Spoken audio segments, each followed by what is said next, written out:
Welcome to Pioneer study. आपका 10th class के science के क्वेश्चन बैंक सीरीज में आपका स्वागत है। तो हम लोग यहाँ पे क्या करेंगे कि जो क्वेश्चन पूछे गए हैं साल दर साल जो पूछे गए हैं उसके एक एक क्वेश्चंस पे हम लोग डिस्कस करेंगे कि वो आंसर्स क्या होगा, क्यों होगा और उसके बाद आपको कैसे आंसर्स लिखने हैं, ये सारे चीज़ पे चर्चा हम लोग करेंगे।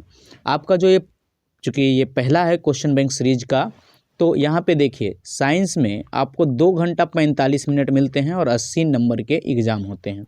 पहले का ये चूँकि क्वेश्चन है 2011 का, 2018 में पैटर्न बदला था जिसमें 50% ऑब्जेक्टिव कर दिया गया था। इसमें ऑब्जेक्टिव लगभग 50% ही था, परंतु वो उस तरीके का नहीं था जिस तरीके का अब आता है MCQ। 2 घंटा 45 मिनट लिखा हुआ है, परंतु इसको आप मान के चलिए 2 घंटा 30 मिनट, उसमें से भी आप करीब करीब 2 घंटा 15 मिनट ही मानिए, क्योंकि 15 मिनट का जो टाइम होगा वो आपका नाम उम भरने या OMR शीट, रोल नंबर, ये सब भरने में लग जाता है। यहाँ पे इस चीज़ को ध्यान से समझिए। यहाँ पे एक चीज़ लिखा हुआ है, सीरीज अक्षर डाल दें, क्योंकि अलग अलग सीरीज का अभी भी आता है क्वेश्चन। ये शब्द सबसे इम्पोर्टेंट है। परीक्षार्थी यथासंभव अपने शब्दों में उत्तर लिखें। किताबी भाषा का इस्तेमाल करने के बजाय आप अपने साधारण शब्दों में उत्तर लिखिएगा तो ज़्यादा। उसके बाद है दाहिने और हाशिए पर दिए हुए अंक पूर्णांक निर्दिष्टित है, बगल में रहता है। सभी प्रश्न अनिवार्य हैं यहाँ पे, परंतु अब 50% प्रश्न ही अनिवार्य हैं। उत्तर देते समय परीक्षार्थी यथासंभव शब्द सीमा का ध्यान रखें। ऐसा नहीं कि 2 मार्क्स का क्वेश्चन है और इसको आप 300 शब्द 400 शब्द 2 पेज लेके जा रहे हैं। नहीं, 2 मार्क्स का क्वेश्चन है, क्या क्वेश्चन में पूछा गया है उतना ही आपको आंसर्स लिखने हैं, कुछ एग्जाम्पल्स देने हैं। इस प्रश्न पत्र को पढ़ने के लिए आपको 15 मिनट अभी भी प्रश्न पत्र को पढ़ने के लिए, तो उसका आप इस्तेमाल क्या कीजिए कि MCQ बनाने वक्त आप इस्तेमाल कर लीजिए। क्वेश्चन में ना टिक लगाएं तो बेहतर होगा। तो आपको क्या करना चाहिए, वहाँ पे आपको पेंसिल से बूंदा मारते चलना चाहिए। तो चलिए हम लोग प्रश्न पे बात करते हैं। आपका पहला प्रश्न पूछा जा रहा है कि विद्युत शक्ति का SI मात्रक क्या है। याद रखिए, SI मात्रक बहुत ज़्यादा प्रश्न पूछा जाता है, खासतौर पे विद्युत वाले चैप्टर में। विद्युत शक्ति का को मात्रक जो होता है वो होता है वाट, ठीक है। इसका बड़ा मात्रक जो होता है वो होता है किलोवाट। 1 किलोवाट बराबर होता है 1000 वाट। तो चूंकि SI मात्रक पूछ रहा है तो वो तो वाट होता है। ऐसे ही कुछ कुछ चीज़ों का और आप ध्यान रखिए। प्रतिरोध का SI मात्रक पूछा जाता है ओम, प्रतिरोधकता का SI मात्रक पूछा जाता है ओम मीटर, विद्युत धारा का SI मात्रक एमीटर, विभव का SI मात्रक वोल्ट। तो ये सब कुछ चीज़ें जो हैं जिसका SI मात्रक आपसे पूछा जा सकता है, ठीक है। ये प्रतिरोध का, प्रतिरोधकता का, धारा का और आवेश का SI मात्रक कूलम। तो ये सब आपको ध्यान रखने हैं। चलिए आगे। स्पष्ट दृष्टि की न्यूनतम दूरी क्या होती है। स्पष्ट दृष्टि की न्यूनतम दूरी होती है 25 सेंटीमीटर। इसके इर्द गिर्द जो क्वेश्चन बन सकता है उसको भी हम आपको बताते चलेंगे। और दूर बिंदु होता है अनंत, और इसके बीच की दूरी को बोला जाता है दृष्टि प्रास। तो आपको यहाँ से इस 3 टाइप के क्वेश्चन बनते हैं। नेक्स्ट क्वेश्चन है, बायोगैस का प्रमुख घटक कौन है। चूंकि बायोगैस जो है वो मूल रूप से मेथेन होता है उसमें, चूंकि उसको प्राकृतिक गैस के तौर पे भी हम जानते हैं। तो मेथेन का सूत्र क्या होता है, CH4। ये किस विधि से बना आता है, तो कंपोस्टिंग इसको बोलते हैं। बायोगैस का निर्माण कंपोस्टिंग के द्वारा होता है।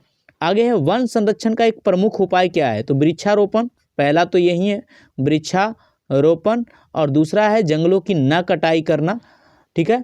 तो वन कटाई पे रोक, ये 2 चीज़ें हैं। वन संरक्षण हो सकता है तथा आरक्षित वन, संरक्षित वन, ऐसे वनों को कैटेगराइज बाय वर्गीकरण करके भी हम वन संरक्षण कर सकते हैं। क्योंकि ये जो क्वेश्चन है वो आपका सोच पे निर्भर करता है। तो भले ही 1 नंबर का है फिर भी आप 2-3 कारण दे दीजिए। मनुष्य में चीनी के पाचन में कौन सा हार्मोन सहायक होता है, वो होता है इंसुलिन। इंसुलिन जिसका स्राव जो है वो अग्नाशय से होता है। तो ये भी पूछा जा सकता है कि इंसुलिन का स्राव कहाँ से होता है, अग्नाशय से। और इसकी अधिकता से मधुमेह नामक रोग हो जाता है, मधुमेह, जिसको चिनिया रोग भी कह सकते हैं, डायबिटीज। मनुष्य की कोशिका में गुणसूत्रों की संख्या कितनी होती है। तो मनुष्य की कोशिका में पूछ रहा है तो ये 46 होती है, या जोड़ा में कहेगा तो 23 जोड़ी होती है। कभी कभी ये पूछा जाता है इस तरीके से कि मनुष्य के युग्मक में कितनी होती है। देखिए कोशिका में 46 या 23 जोड़ा होती है, परंतु जब युग्मक पूछेगा, युग्मक का मतलब या तो शुक्राणु या तो अंडाणु, इसमें 23 ही होती है, 23 जोड़ा नहीं 23 होती है। तो शुक्राणु में 23 गुणसूत्र होता है और अंडाणु में 23 गुणसूत्र होता है। ठीक है, तो ये आपको युग्मक भी पूछा जा सकता है। देखिए युग्मक पूछा तो 23 गो, परंतु युग्मनज पूछा जो कि शुक्राणु अंडाणु के मिलने से बनता है, युग्मनज पूछा तो उसमें 23 जोड़ा मतलब 46 होता है। ये चीज़ आप ध्यान रखिएगा।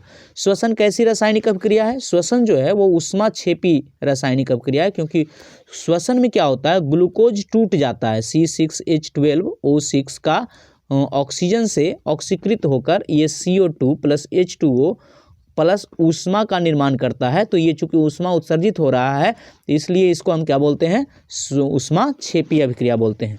ओम के नियम में किसका मान अचर होता है? देखिए ओम का नियम क्या कहता है कि किसी परिपथ में दी गई विद्युत धारा या विभवांतर, उसमें बहने वाली विद्युत धारा के मतलब किसी परिपथ में, किसी विद्युत परिपथ में दिया गया विभव, उसमें बहने वाली विद्युत धारा के क्या होता है, समानुपाती होता है। तो ये समानुपाती साइन जैसे ही हटाते हैं तो हमें एक कांस्टेंट मिलता है जिसको प्रतिरोध कहते हैं। तो किसका मान अचर होता है? तो एक तो प्रतिरोध है और दूसरा कहीं कहीं कहा जाता है कि ताप का मान भी अचर रखा जाता है। तो V बराबर IR या V बराबर RI, और ताप का मान या भौतिक अवस्थाएं अचर रहती है। तो ताप अचर रहता है या कह सकते हैं भौतिक अवस्थाएं अचर रहता है या प्रतिरोध अचर रहता है। तो यहाँ पे सटीक आपको प्रतिरोध होगा कि प्रतिरोध कांस्टेंट रहता है। लोहा ऑक्सीजन से संयोग कर क्या बनाता है? तो लोहा ऑक्सीजन से संयोग करके लौह ऑक्साइड Fe2O3 बनाता है, जिसको जंग भी कहते हैं, और इस क्रिया को ऑक्सीकृत, लोहे को ऑक्सीकृत होने को संक्षारण भी कहा जाता है। हरे पौधे में किस घटक के अभाव में प्रकाश संश्लेषण संभव नहीं है? तो वो है क्लोरोफिल। अगर क्लोरोफिल नहीं रहेगा, चूंकि क्लोरोफिल जो होता है वो सूर्य के प्रकाश को अवशोषित करता है, अगर ये क्लोरोफिल नहीं रहेगा तो प्रकाश संश्लेषण नहीं होगा। तथा प्रकाश संश्लेषण और कब संभव नहीं है? जब उसको CO2 नहीं मिलेगा तब भी प्रकाश संश्लेषण संभव नहीं है, और जब उसको H2O नहीं मिलेगा तो पर भी उसको। परंतु जो पौधों में अगर बात कर रहे हैं कि पौधों में कौन रहता है, तो चूंकि ये वायुमंडल से मिलता है, ये उसको जमीन से मिलता है, पौधों में जो उपस्थित होता है वो क्लोरोफिल, इसलिए इसका सही जवाब रखना है क्लोरोफिल। कहता है दो तंत्रिका के मध्य खाली स्थान को क्या कहते हैं? उसको सिनेप्टिक दरार या अंतर्गर्थन या सिनेप्स कहते हैं। तो यहाँ पे सिनेप्स भी लिख दीजिएगा तो आपका काम चल जाएगा। वह कौन सी धातु है जिसे चाकू से काटा जा सकता है? वो सबसे मुलायम, जिसका क्वथन मतलब जो मुलायम धातु है। ऐसे जनरली लिथियम भी कह सकते हैं, सोडियम भी कह सकते हैं और पोटेशियम भी कह सकते हैं, परंतु यहाँ पे ज़्यादा से ज़्यादा उत्तर सोडियम देखने को मिलता है, सोडियम या पोटेशियम। तो सोडियम, चूँकि एक को अगर पूछ रहा है 1 नंबर में तो आप सोडियम लिख सकते हैं। ऐसे चूँकि पूछ रहा है, ऑप्शन में तो है नहीं, इसलिए आप तीनों दे सकते हैं। हीरा किस तत्व का अपरूप है? हीरा जो है कार्बन का अपरूप है। कार्बन के बहुत सारे अपरूप हैं, उसमें से जो प्रमुख है वो है हीरा, ग्रेफाइट, फ्लोरीन, ठीक है, जिसको C60 कहते हैं। ठीक है, तो ये आपका कार्बन के अपरूप हैं। आगे कहता है आवर्त सारणी के प्रथम वर्ग के तत्व का नाम क्या है? देखिए आपको कुछ तत्वों के नाम याद रखना है। प्रथम वर्ग को बोला जाता है क्षार धातु। दूसरे वर्ग को बोला जाता है क्षार मृदा धातु। उसके बाद आप ध्यान रखिएगा 17वें वर्ग को बोला जाता है हैलोजन। ठीक है, ये पूछा जाता है। और 18वें वर्ग को बोला जाता है शून्य समूह या अक्रिय गैस, अक्रिय या निष्क्रिय तत्व। ठीक है, तो ये कुछ चीज़ें हैं जो आपसे पूछा जाएगा। कभी कभी ऐसे पूछा जाएगा 3 से लेके तीसरे समूह से लेके 12वें समूह तक के तत्व को, किसके 12वें समूह तत्व को 3 से 12 तक, ये 10 वो हो जाएगा। ठीक है, 3 से 12 तक को संक्रमण तत्व कहा जाता है। क्या कहा जाता है? संक्रमण तत्व कहा जाता है, ये याद रखिएगा। तीसरे से 12वें समूह तक को संक्रमण तत्व कहा जाता है। आगे है निम्नलिखित समीकरण को संतुलित करें। देख लेते हैं, यहाँ पे लगता है संतुलित किया हुआ है, 6 है, 3 दूनी 6, ये 3 ऑक्सीजन 3 तिया 9 और ये 6 गो ये है, 3 दूनी 6, ये पहले से ही संतुलित है। ठीक है, मतलब ये दिया हुआ ही है संतुलित। विद्युत बल्ब का नामांकन चित्र बनाइए। ठीक है। विद्युत बल्ब का नामांकन चित्र, देखिए बल्ब में 3-4 चीज़ें आपको देखनी पड़ेगी। वो क्या है, एक तो होता है कुचालक, एक होता है पारदर्शी कांच, और इसमें होता है फिलामेंट जो कि नाइक्रोम का बना होता है, ठीक है। और इसके बाद 2 गो इलेक्ट्रोड होता है। इलेक्ट्रोड मतलब जिसमें विद्युत के तार जोड़े जाते हैं।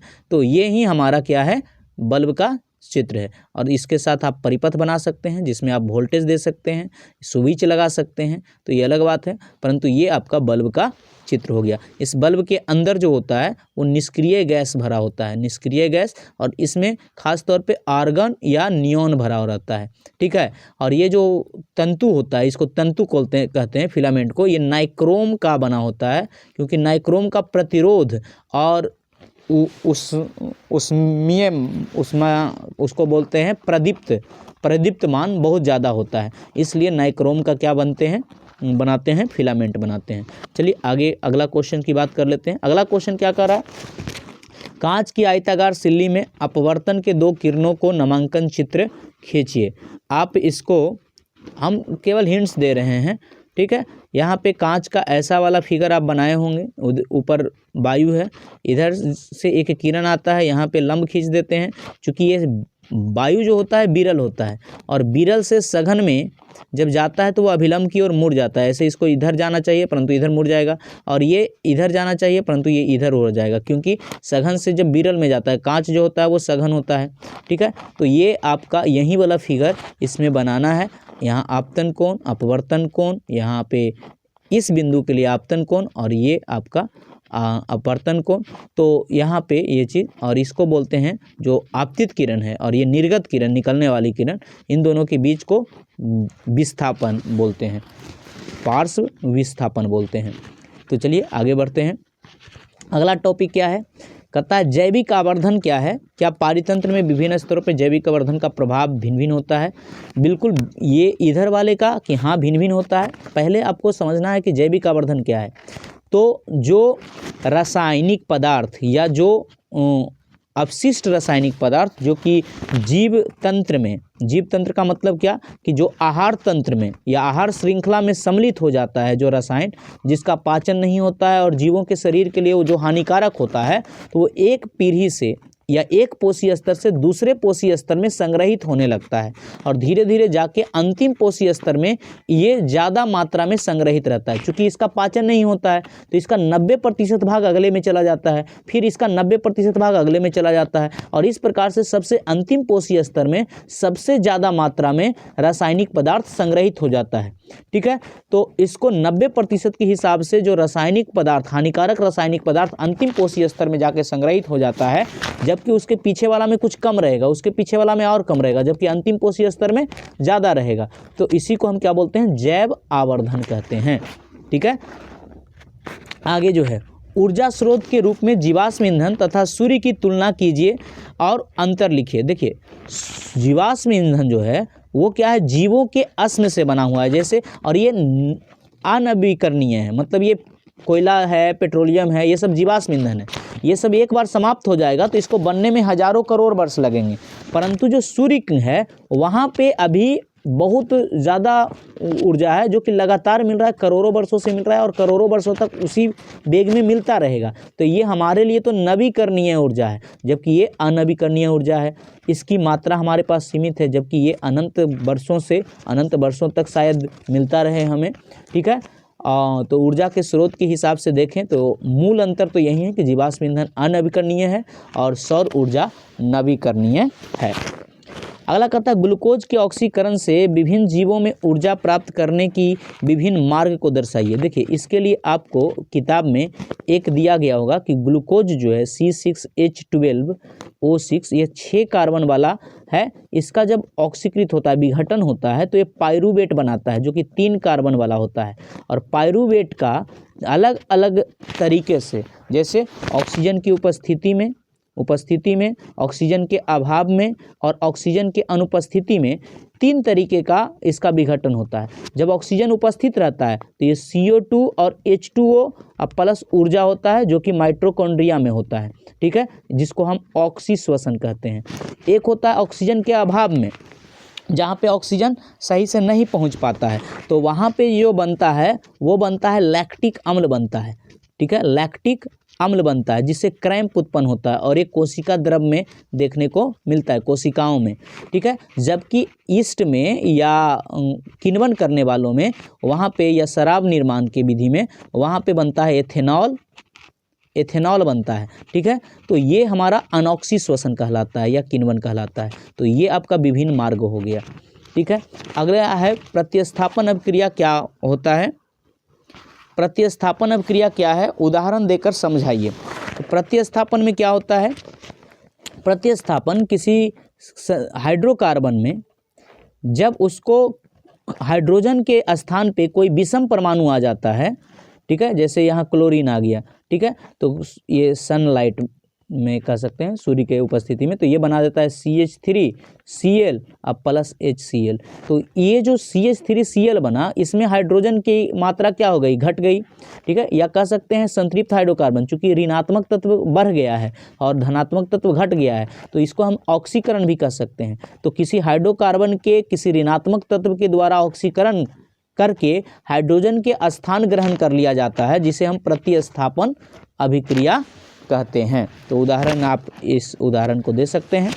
आगे एसआई मात्रक के साथ विद्युत धारा, अभी शुरुआत में बताए थे कि विद्युत धारा का एसआई मात्रक क्या होता है, एम्पियर, विभवांतर का वोल्ट, प्रतिरोध का ओम को परिभाषित कीजिए। इनमें संबंध नियम की व्याख्या के साथ स्थापित करें। तो देखिए विद्युत धारा को, तो इसको पूरा का पूरा आपको डिटेल में जाना है। कैसे, विद्युत धारा पहले हेडिंग बनाइएगा और उसको क्या लिखेगा, इकाई समय में प्रवाहित आवेश को क्या कहते हैं, विद्युत धारा कहते हैं। इसलिए विद्युत धारा बराबर क्या हो जाएगा, आवेश बटा समय। आवेश का मतलब विद्युत धारा का मात्रा क्या होता है, एम्पियर, तो ए, और इसका मात्रा क्या होता है, कूलम, तो कूलम पर सेकंड हो जाएगा। तो 1 एम्पियर बराबर 1 कूलम पर सेकंड। विभवांतर को अति करेंगे तो विभवांतर क्या होता है, कहता है किसी विद्युतीय क्षेत्र में 1 कूलम आवेश को लाने में किए गए कार्य को विद्युत विभव या दो बिंदुओं के बीच के विभव के अंतर को विभवांतर कहा जाता है।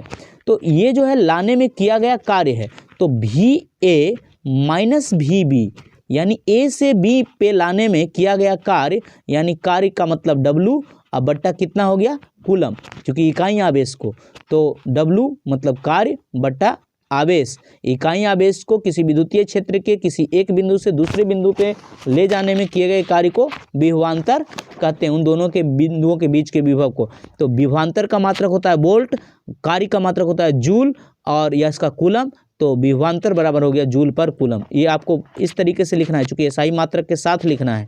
ठीक है, और प्रतिरोध जो होता है, ओम के नियम से प्रतिरोध की परिभाषा मिलती है, जहाँ पे जब किसी परिपथ में विद्युत धारा प्रवाहित की जाती है, ठीक है, जब किसी परिपथ में विद्युत धारा प्रवाहित की जाती है तो उसमें बहने वाली धारा जो होता है वो विभवांतर के समानुपाती होता है, जहाँ एक स्थिरांक प्राप्त होता है जिसे हम प्रतिरोध कहते हैं। तो आर का जो मात्रक होता है वो क्या होता है, ओम होता है। तो आर बराबर हो गया V बटा आई। आर का मात्रक ओम, यानी 1 ओम कितनी है, तो जब 1 एम्पियर धारा को बहाने में भी मतलब 1 वोल्ट कार्य करना, 1 वोल्ट विभव देना पड़े, तो उसे उसका प्रतिरोध कितना माना जाएगा, 1 एम्पियर मतलब 1 ओम माना जाएगा। तो ये था आपका। अगला है अत्यधिक व्यायाम के दौरान खिलाड़ियों के शरीर में क्रैम्प क्यों होने लगता है। तो अभी हमने वो जो ऑक्सीजन वाला बताया था कि वहाँ पे क्या होता है कि ऑक्सीजन का अभाव हो जाता है, जिससे कार्बन डाइऑक्साइड बनने के बजाय लैक्टिक अम्ल बनने लगता है, और लैक्टिक अम्ल क्या करता है, क्रैम्प उत्पन्न करता है और वहाँ के कोशिकाओं को तोड़ना शुरू कर देता है, जिससे वो वहाँ हड्डियाँ कमज़ोर होने लगती है या कोशिकाएं मृत होने लगती है, इसीलिए वो क्रैम्प बनने लगता है। जब एड्रिनल हार्मोन रुधिर में मिल जाता है तो शरीर में क्या अनुक्रिया होती है। देखिए एड्रिनल हार्मोन जो निकलती है वो एड्रिनल ग्रंथि से निकलती है, जो कि वृक्क के ऊपर होता है। जो कहाँ होता है, वृक्क के ऊपर एड्रिनल ग्रंथि होता है। इसको आपातकालीन हार्मोन कहते हैं। जैसे ही ये रक्त में मिलती है तो रक्त प्रवाह बहुत तीव्र हो जाती है तथा हृदय धड़कन बढ़ जाती है। ये इसको लरो और उरो हार्मोन भी कहा जाता है। अगला है मनुष्य में दोहरे परिसंचरण तंत्र की व्याख्या कीजिए। देखिए दोहरा परिसंचरण तंत्र में क्या है कि एक बार तो रक्त हृदय में जाता है, ठीक है, और एक बार जो रक्त है वो फेफड़ा में जाता है। तो हृदय से शरीर में जाता है रक्त, ठीक है, और शरीर से हृदय में आता है रक्त, ये एक परिवहन तंत्र हुआ। दूसरा हृदय से फेफड़े में जाता है और फेफड़े से हृदय में आता है, ये दूसरा परिसंचरण तंत्र हुआ। इसीलिए मनुष्य में क्या कहा जाता है, दोहरा परिसंचरण तंत्र। तो इसी की आपको पूरी तरह से मतलब महाशिरा, महाधमनी, फुफ्फुस शिरा, फुफ्फुस धमनी, ये सब के बारे में आपको चर्चा कर देनी है। पौधे में प्रकाश संश्लेषण की क्रिया को सचित्र वर्णन कीजिए। आप आसानी से कर सकते हैं। पौधे में खास तौर पे आपको उस एक पत्ता का चित्र दे दीजिएगा और वो चीज़ बता दीजिएगा कि कार्बन डाइऑक्साइड वायुमंडल से ले रहा है, इसके पास क्लोरोफिल है और वहाँ पे एक अभिक्रिया CO2 + H2O बनाएगा C6H12O6 + O2 और इसी को संतुलित करके आप कर सकते हैं। कहता यदि एक लक्षण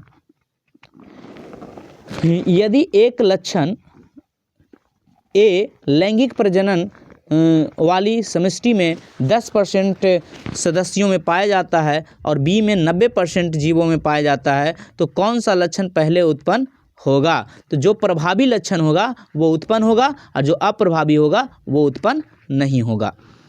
अगला कहता है धातु कर्म क्या है? तो धातु अयस्कों से धातुओं को निष्कर्ष करने की जो तरीका होता है उसी को हम क्या कहते हैं, धातु कर्म, जिसमें हम सबसे पहले तो उसका संक्षारित करते हैं, संक्षारित अयस्क प्राप्त करते हैं, फिर उसका ऑक्साइड अयस्क में बदलते हैं और फिर उसका धातु विभिन्न धातु कर्मों के द्वारा हम उससे परिष्करण करके शुद्ध धातु प्राप्त करते हैं। अगला कहता है विरंजक चूर्ण क्या है? इसका रासायनिक सूत्र और इसका उपयोग लिखिए। विरंजक चूर्ण एक लवण है जिसका रासायनिक सूत्र होता है CaOCl2, जिसको प्राप्त करते हैं हम कैसे? कैल्शियम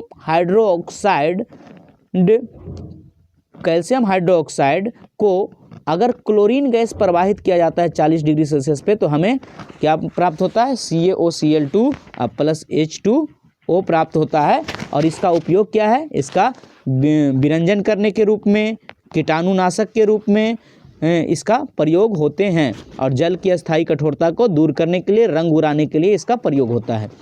प्रकाश का वर्ण विक्षेपण से आप क्या समझते हैं? इंद्रधनुष की व्याख्या कीजिए।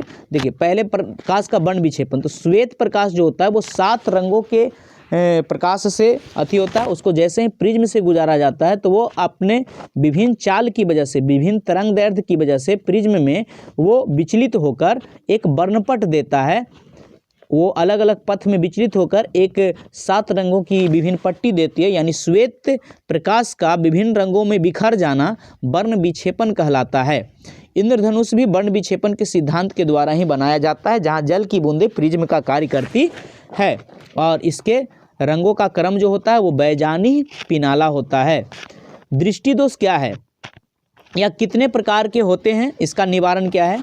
दृष्टि दोष जब सामान्य नेत्र को देखने में दूर की या नज़दीक की मतलब वस्तु देखने में तकलीफ होने लगता है तो उसे हम क्या कहते हैं, यानी सामान्य नेत्रों की क्षमता जो है उसका निकट बिंदु, दूर बिंदु या उसका दृष्टि परास में परिवर्तन होता है तो हम कहते हैं कि वह नेत्र दृष्टि दोष युक्त है। यह मूलतः 3 प्रकार के होते हैं, ऐसे हम ज़्यादा भी कह सकते हैं परंतु मूलतः 3 प्रकार के, निकट दृष्टि दोष, दूर दृष्टि दोष और कह सकते हैं उसको जरा दृष्टि दोष। इसके निवारण कैसे किया जाता है? तो निकट दृष्टि दोष का निवारण किस लेंस से? निकट दृष्टि दोष का निवारण अवतल लेंस से, दूर दृष्टि दोष का निवारण उत्तल लेंस से और जरा दृष्टि दोष का निवारण द्विफोक्सी से। एक और भी होता है अबिंदुकता, जिसको क्षैतिज या ऊर्ध्व दिखता है उसको बेलनाकार लेंस से करते हैं। और एक और दोष होता है जिसको हम रतौंधी कहते हैं, जिसको शैल क्रिया के द्वारा निवारण करते हैं। एथेनॉल क्या है? इसका सामान्य सूत्र, तो एथेनॉल का होता है C2H5OH, ठीक है, इसका सामान्य सूत्र ये हो गया। उदाहरण दें, प्रयोगशाला में अल्कोहल कैसे तैयार किया जाता है? ये 5 नंबर का क्वेश्चन है, इसको हम थोड़ा डिटेल में आगे पढ़ेंगे और इसका आप तैयारी जरूर कर लीजिएगा। मतलब जो 5-5 नंबर वाला क्वेश्चन था उसको आप लिख कर प्रैक्टिस ज़रूर कर लीजिएगा। अब यहाँ पे कुछ क्वेश्चंस आता है जिसमें केवल ऑब्जेक्टिव है, MCQ। विद्युत फ्यूज विद्युत धारा के किस प्रभाव पे कार्य करता है? ये ऊष्मीय प्रभाव पे कार्य करता है। ये आपको ध्यान रखना है कि विद्युत फ्यूज जो है वो ऊष्मीय प्रभाव पे कार्य करता है, और विद्युत घंटी जो होता है वो चुंबकीय प्रभाव पे कार्य करता है, और बैटरी जो होता है वो रासायनिक प्रभाव पे काम करता है। किस कुंडली का प्रतिरोध ज्ञात करने के लिए, चूंकि V बराबर IR होता है, तो R बराबर हो जाएगा V/I, यानी ये आपका सही है। नेक्स्ट क्वेश्चन कह रहा है आपका, डायनमो से किस प्रकार की धारा प्राप्त होती है? तो डायनमो से दिष्ट धारा प्राप्त होती है। जनरली तौर पे कहीं कहीं प्रत्यावर्ती डायनमो भी अब बनाया जा रहा है, परंतु आपके किताब में दिष्ट धारा ही है। डेंगू उत्पन्न करने वाला मच्छर किस तरह के जल में रहता है? तो वो साफ जल में रहता है, याद रखें। और मलेरिया उत्पन्न करने वाला गंदा जल में रहता है। निम्नलिखित में कौन बायोगैस ईंधन का स्रोत है? तो बायोगैस ईंधन का स्रोत नहीं है। तो देखिए, लकड़ी भी में भी जीवाश्म होता है, गोबर में भी जीवाश्म होता है, और कोयला में भी। आपका यहाँ सही जवाब होगा नाभिकीय ऊर्जा जो है बायोगैस का स्रोत नहीं है। कृत्रिम ब्रिक किन अपशिष्ट उत्पादों को रुधिर से अलग करता है? याद रखिए, ब्रिक जो है नाइट्रोजन को अलग करता है, फेफड़ा जो है कार्बन डाइऑक्साइड को अलग करता है। ठीक है। हाइड्रा के प्रजनन में कौन सी विधि होती है? ये मुकुलन होती है। ठीक है। अमीबा में द्विखंडन होती है, और पुष्पी पादपों में क्या होती है? लैंगिक जनन होती है। आगे है, किस माध्यम में अपवर्तनांक का मान म्यू का मान होता है? तो sin I/sin R होता है। दाढ़ी बनाने के लिए कौन सा दर्पण उपयुक्त होता है? तो ये अवतल दर्पण उपयुक्त होता है दाढ़ी बनाने के लिए। उत्तल दर्पण साइड मिरर में, और समतल दर्पण चेहरा देखने के लिए इस्तेमाल किया जाता है। स्पेक्ट्रम में किस रंग की किरण का झुकाव अधिक होता है? तो स्पेक्ट्रम में बैगनी रंग का झुकाव सबसे ज़्यादा होता है, और लाल रंग का झुकाव सबसे कम होता है। प्रकृति में ऑक्सीजन का संतुलन कैसे बना है? तो प्रकृति में ऑक्सीजन का संतुलन जो है वो प्रकाश संश्लेषण की वजह से बना हुआ है। पौधों में श्वसन क्रिया के अंतर्गत ADP के टूटने से कितनी ऊर्जा मुक्त होती है? तो ADP के टूटने से जो होता है 30.5 किलो जूल ऊर्जा मुक्त होती है। मानव हृदय में कितने कोष्ठ होते हैं? तो मानव हृदय में 4 कोष्ठ होते हैं। ये सब क्वेश्चन बहुत बार पूछा गया है। मानव हृदय का प्रकुंचन दाब कितना है? तो ये आपका 120 mmHg होता है। कहता है पौधों में बाष्पोत्सर्जन किस भाग में होता है? तो बाष्पोत्सर्जन तना के द्वारा होता है। ठीक नहीं, तना नहीं, पत्ता के द्वारा, चूंकि पत्तों में रंध्र होता है तो पत्ते के द्वारा बाष्पोत्सर्जन होता है। हीलियम कैसा तत्व है? तो हीलियम जो है अक्रिय तत्व है। ठीक है, हीलियम अक्रिय तत्व है। आगे, जल में हाइड्रोजन तथा ऑक्सीजन के परमाणु की संख्या का अनुपात क्या होता है? संख्या का अनुपात पूछ रहा है। चूंकि H2O होता है तो 2:1 होगा। ठीक है। आवर्त सारणी में कितने आवर्त होते हैं? तो आवर्त सारणी में आवर्त की संख्या 7 होती है, और 18 जो होता है वो होता है वर्ग। सिलिका धातु कैसा है? तो वो उपधातु है। और OH किसका मूलक है? याद रखिए, OH जो है एल्कोहल का है, एल्डिहाइड का होता है CHO, और कीटोन का होता है CO। तो इस तरीके से हम लोगों ने 2011 का क्वेश्चन बैंक का डिस्कशंस कर लिए। आप इस डिस्कशंस के बाद इसका खुद से टेस्ट दीजिएगा। गुड लक, बने रहें पायनियर आपका ये क्वेश्चन बैंक सीरीज में।